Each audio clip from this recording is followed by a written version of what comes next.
This is Chicago's Morning Answer with Dan Proft and Amy Jacobson on AM 560. The Answer.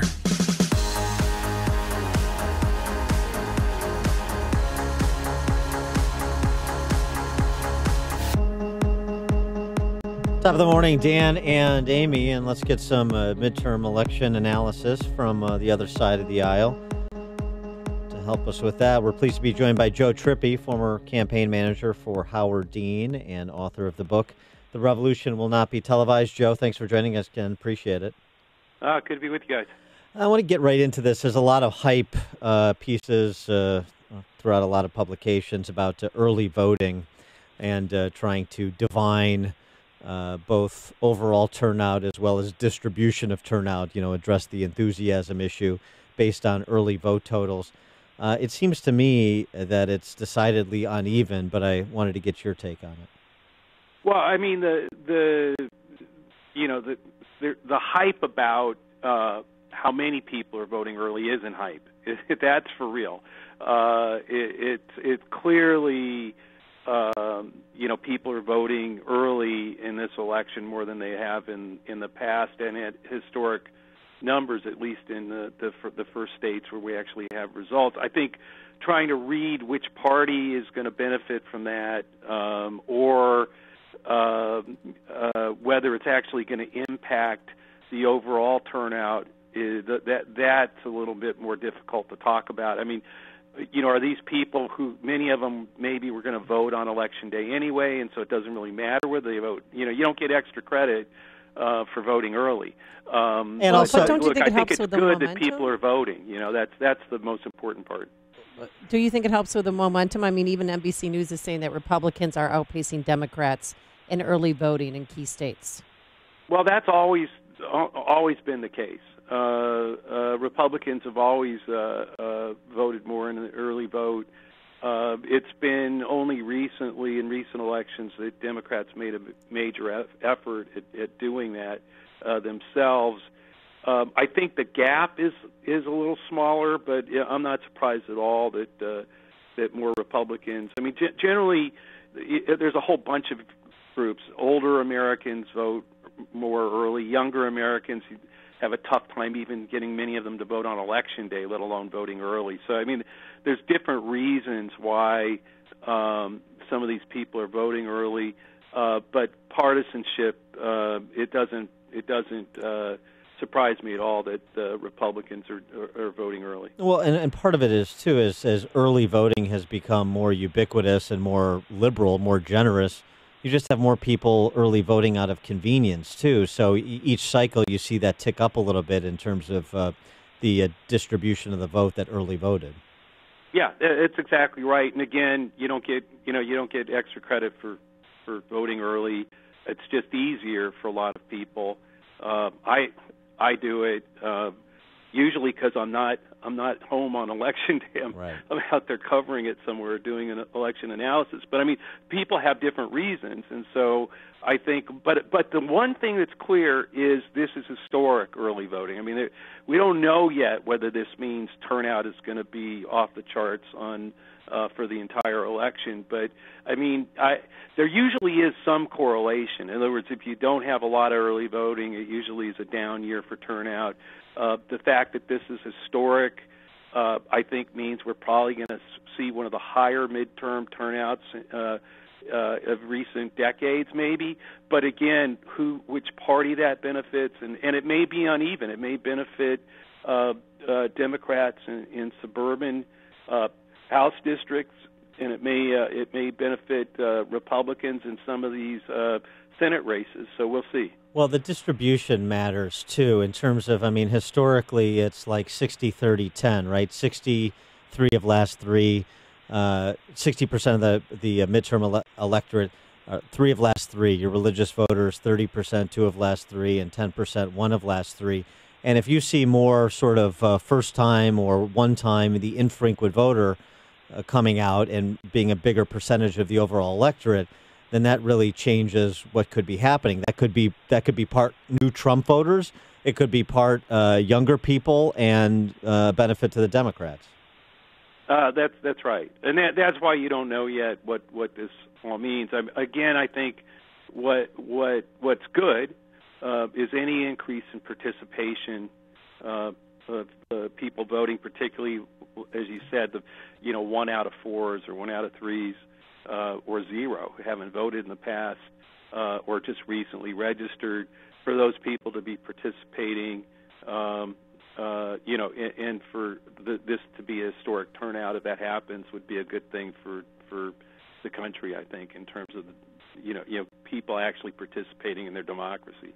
Now, do you think? I think the Senate will probably remain Republican. What do you think about the House? I think the House Democrats are going to pick up seats, and there's all kinds of historic reasons for that. And the question is, I think it'll be between 20 and 35 seats. Democrats need 23 to take the majority. I think that's likely. It could be bigger than that. I don't think it'll be less than that. We'll see. On the Senate side, you're right. It was always going to be an uphill struggle for Democrats to gain enough seats to gain a majority in the Senate. There was a period where it looked like that was a possibility. I still think it's possible, but in the last month, it's clearly sort of reverted back to a place where Democrats might pick up a seat, maybe 2, but the odds are tougher for us to actually take the Senate back. We'd have to say that's still a complete toss-up. And unlike the House, where Democrats could actually surge and gain a lot more seats than we think, if that happens, that's more likely to be Republicans doing better on the Senate side because of the territory, because of the red states that most of these battles are in this year in the Senate. How important a variable is President Trump's improving approval rating as it pertains to November 6th? Well, his approval has clearly, gotten better. It's still, it's a point or two above where Obama was at this point in the 2014 campaign midterm, and I think we lost like 63 seats that year on the Democratic side. So while they've improved, I'm not sure that's enough to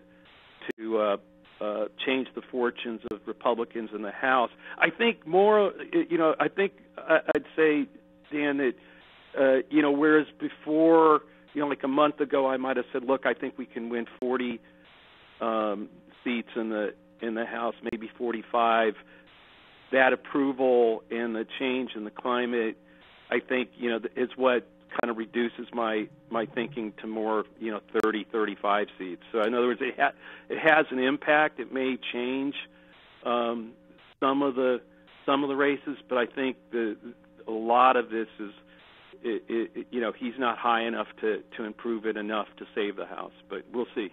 That's why we hold these elections. Yeah, well, there you go. The New York Times, CNN this morning saying Trump is stoking hate and fear with respect to his comments about this migrant caravan making its way up through Mexico.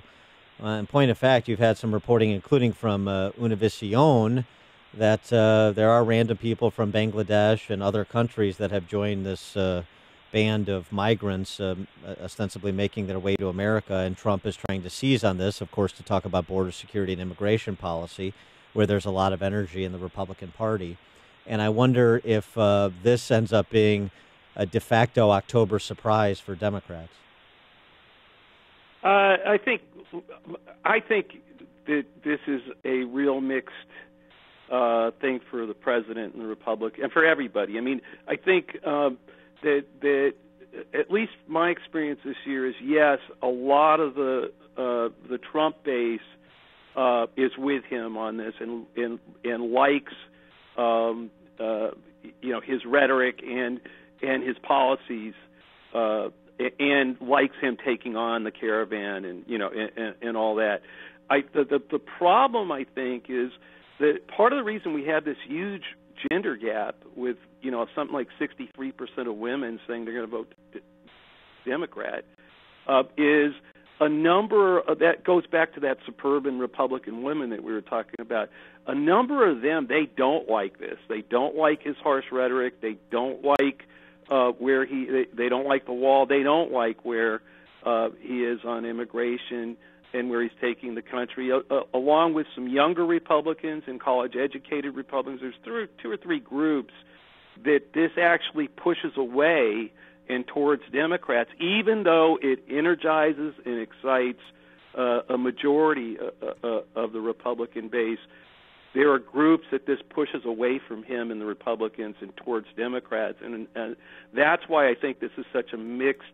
Anybody predicting how this is all going to play out, I mean, we're going to find out 14 days from now, but I wouldn't bet on this being a net benefit to the Republican Party right now. All right, he is Joe Trippi, former campaign manager for Howard Dean and longtime Democrat political consultant, author of the book The Revolution Will Not Be Televised. Joe, thanks so much for joining us. Appreciate it. Thanks for having me. Take care. And he joined us on our turnkey.pro answer.